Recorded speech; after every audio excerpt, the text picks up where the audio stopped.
Assalamualaikum warahmatullahi wabarakatuh. Perkenalkan, nama saya Aprilia Sri Lestari dari kelas 12 Bahasa. Bismillahirrahmanirrahim. Innal hamdalillah nahmaduhu wa nasta'inuhu wa nastaghfiruh wa na'udzu billahi min syururi anfusina wa min sayyiati a'malina. May yahdihillahu fala mudhillalah wa may yudlilhu fala hadiyalah. Asyhadu an la ilaha illallah wa asyhadu anna Muhammadan 'abduhu wa rasuluh la nabiyya ba'dah, amma ba'd.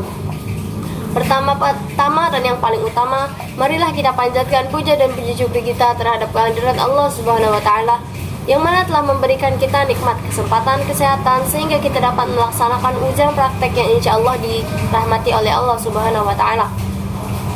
Kedua kalinya selawat berserta salam tak lupa pula kita sampaikan kepada junjungan kita Nabi Muhammad sallallahu alaihi wasallam yang telah membawa kita dari zaman jahiliyah menuju zaman yang terang benderang seperti yang kita rasakan pada saat ini.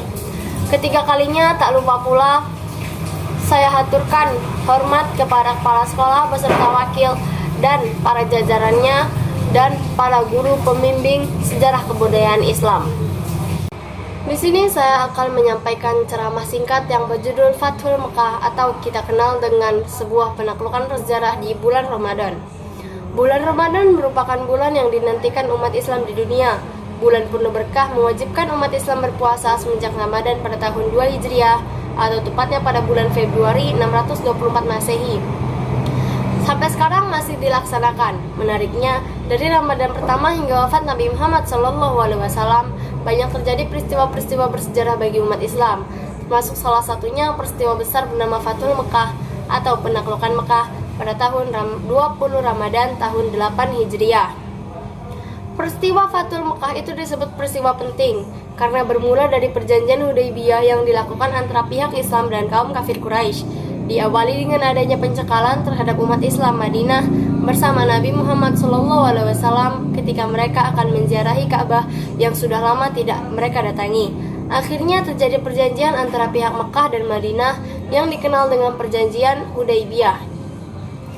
Adapun salah satu butir perjanjian Hudaybiyah adalah jika orang Mekah pergi ke Madinah, maka pihak Madinah wajib untuk memulangkannya. Sebaliknya, jika orang Madinah datang ke Mekah, maka tidak perlu dipulangkan ke Madinah. Akan tetapi, pada kenyataannya, orang Mekah dengan sukarela masuk Islam dan lari ke Madinah, sesuai dengan perjanjian Hudaybiyah. Nabi mengusir mereka yang dari Mekah dan akhirnya tidak diterima oleh pihak Madinah. Sedang apabila mereka kembali ke Mekah, mereka akan dibunuh kaum kafir Quraisy. Maka mereka terpaksa sering mengganggu kafilah-kafilah Quraisy yang datang dari Syam menuju ke Madinah. Akhirnya, pemimpin Mekah Abu Sufyan secara resmi mengirim surat kepada Nabi Muhammad SAW selaku kepala negara untuk meniadakan pasal tersebut. Pengaruh perjanjian Hudaybiyah membawa peluang yang sangat besar dalam islamisasi di luar dua kota suci itu. Pada peristiwa Fathul Mekah, Nabi Muhammad SAW dan sahabatnya yang berjumlah lebih dari 10.000 orang memasuki kota Mekah tanpa perlawanan yang berarti. Walaupun hanya ada perlawanan kecil, namun perlawanan tersebut tidak berdampak sama sekali. Nabi Muhammad SAW menyerukan mereka berdiam di rumah masing-masing atau berlindung di Ka'bah atau berada di dalam rumah Abu Sufyan. Mereka menjamin keamanannya dari Allah dan Rasul-Nya. Bukan hanya itu, mereka orang Mekah yang mengusir Nabi Muhammad SAW ke Yasrib, mereka merencanakan untuk dibunuhnya, termasuk Abu Sufyan kalah perang dengan Nabi Muhammad SAW, memberikan ampunan kepada masyarakat Mekah dan memberi ampunan kepada Abu Sufyan. Penjelasan peristiwa agung yang sungguh luar biasa pentingnya bagi umat Islam ini juga terdapat dalam buku Sirah Nabawiyah dari Syekh Syafiur Rahman Al-Mubarakfuri pada bab khusus perang dan penaklukan Mekah, yang mana setelah penaklukan terjadi, tahap selanjutnya Nabi Muhammad SAW bersama kaum Muhajirin dan kaum Ansor hingga masuk masjid. Beliau menghampiri dan mencium Hajar Aswad, bertawaf. Kemudian sambil memegang busur menunjuk berhala berjumlah 360 itu dengan membaca surat Al-Isra ayat 81 yang berbunyi, Wa qul ja'al haqqu wa zahaqqal batil innal batila kana zahuwaq, yang artinya Dan katakanlah yang benar telah datang dan yang batil telah lenyap. Sesungguhnya yang batil itu adalah sesuatu yang pasti lenyap. Seketika itu pula berhala-berhala tersebut roboh, kemudian masuk ke dalam Ka'bah, menghancurkan gambar Nabi Ibrahim alaihissalam dan Ismail alaihissalam yang sedang membagi anak panah untuk undian. Setelah itu beliau berpidato panjang. Di akhir pidato mengatakan seperti yang dikatakan Nabi Yusuf alaihissalam kepada saudara-saudaranya, pada hari ini tidak ada cercaan terhadap kalian. Pergilah karena kalian orang-orang yang bebas. Ketika masuk waktu sholat, beliau memerintahkan Bilal untuk azan hingga didengar seluruh masyarakat Mekah dan pasukan di Madinah pada saat itu. Nabi Muhammad SAW sejak datang pertama kali hingga 19 hari berada di sana, dan pada hari keduanya kembali berpidato penegasan kepada seluruh umat Islam agar tidak ada lagi pertumpahan darah di Mekah yang sudah suci semenjak Allah Subhanahu wa taala menciptakan langit dan bumi.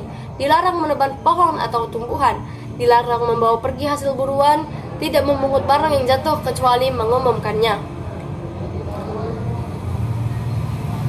Ketika sudah penaklukan Makkah pula, banyak penduduk di sana sudah bisa menyadari bahwa tidak ada jalan keselamatan kecuali Islam. Secara berbondong-bondong, mereka pun menyatakan masuk dan berkumpul untuk sumpah setia berupa pembaiatan melalui Nabi Muhammad SAW yang duduk di Safa. Sementara Umar bin Khattab berada di bawah beliau, memegang tangan orang yang dibaiat. Mereka menyatakan sumpah setia kepada Nabi Muhammad SAW untuk taat dan tunduk menurut kesanggupan.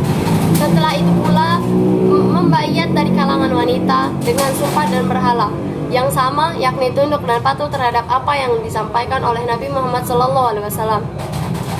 Penaklukan Mekah merupakan hal yang menentukan dan kemenangan yang besar untuk menumpas dan menghancurkan eksistensi paganisme hingga tuntas di seluruh jazirah Arab.